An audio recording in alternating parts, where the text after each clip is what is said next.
السلام علیکم دوستو، محرم الحرام کے اس اسپیشل پروگرام میں جو ہم نے یکم محرم الحرام سے شروع کر رکھا ہے، تو اس میں آج ہم تھوڑی سی ہم امام حسین رضی اللہ تعالی عنہ اس کے انٹروڈکشن کرائیں گے کہ حضرت امام حسین رضی اللہ تعالی عنہ کون تھے، کہاں پیدا ہوئے، کہاں شہادت ہوئی، کون سی تاریخ کو پیدا ہوئے، کون سی تاریخ کو شہادت ہوئی، اور پھر یہ کربلا کا واقعہ یہ کیوں کر پیش آئے،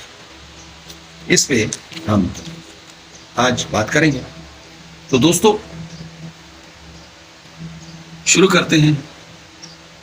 بسم اللہ الرحمن الرحیم،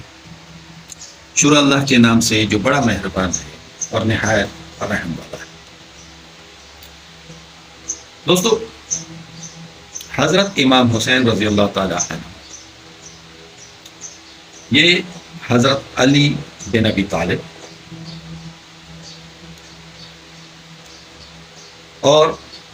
حضرت فاطمہ بنت محمد صلی اللہ علیہ وسلم ان کی اولاد، یعنی ان کے فرزند، اور آپ کی تاریخ پیدائش عیسوی سال کے مطابق 10 جنوری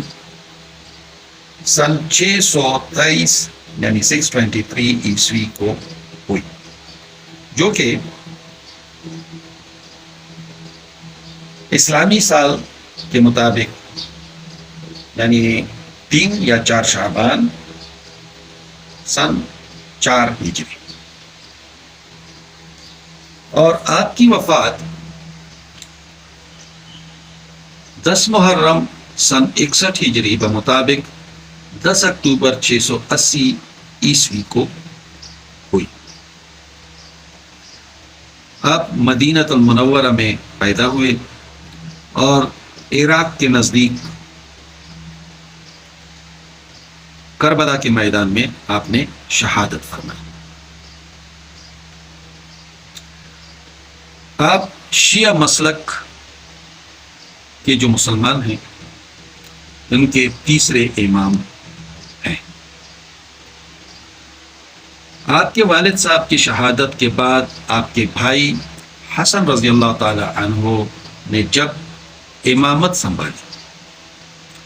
تو ان کا حضرت امیر معاویہ رضی اللہ تعالی عنہ سے ایک معاہدہ ہوا، جو کہ حسن و معاویہ معاہدہ کے نام سے مشہور ہے۔ اس کے مطابق جناب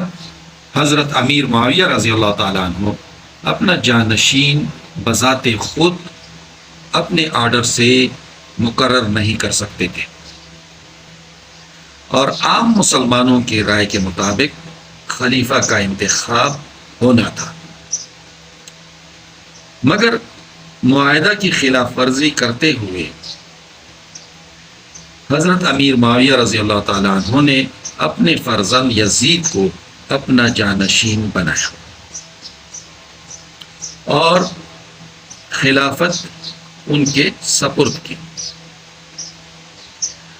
حضرت امیر معاویہ نے بھی اپنے پیشوا یعنی حضرت علی رضی اللہ تعالی عنہ،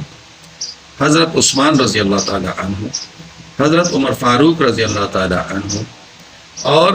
حضرت ابو بکر صدیق رضی اللہ تعالی عنہ کی طرح حضرت محمد صلی اللہ علیہ وآلہ وسلم کے کہنے کے مطابق، یعنی انہوں نے جو امام حسن اور امام حسین رضوان اللہ کے متعلق جو مسلمانوں کو نصیحت فرمائی تھی کہ ان سے محبت سے پیش آیا جائے، تو امیر معاویہ نے بھی ان سے یہی رویہ اختیار کیا،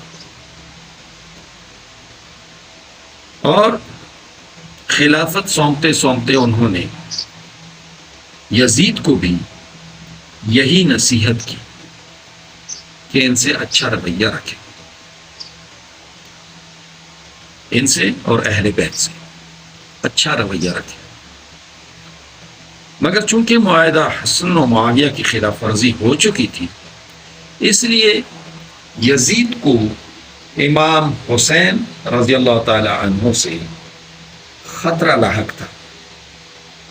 کہ وہ ان کی اس خلافت اور عیش بھری زندگی کے لیے خطرہ بن سکتے ہیں۔ تو انہوں نے اپنے چچیرے بھائی جو کہ مدینہ کے گورنر بھی تھے، ان کے ذریعے سے امام حسین رضی اللہ تعالی عنہ پر دباؤ ڈالنا شروع کیا کہ وہ یزید کے ہاتھ پہ بیعت کریں۔ تو دباؤ اتنا شدید تھا کہ امام حسین رضی اللہ تعالی عنہ کو اپنی جان کا خطرہ لاحق ہوا۔ انہوں نے گورنر مدینہ سے چند دنوں کی مہلت مانگی کہ میں تھوڑا اس معاملے پہ غور کروں گا اور اس کے بعد پھر میں آپ کو جواب دے دوں گا۔ تو گورنر نے مہلت دے دی۔ آگے انشاءاللہ کل ہم مزید اس قصہ کو بڑھائیں گے۔ کل تک کے لیے اللہ حافظ۔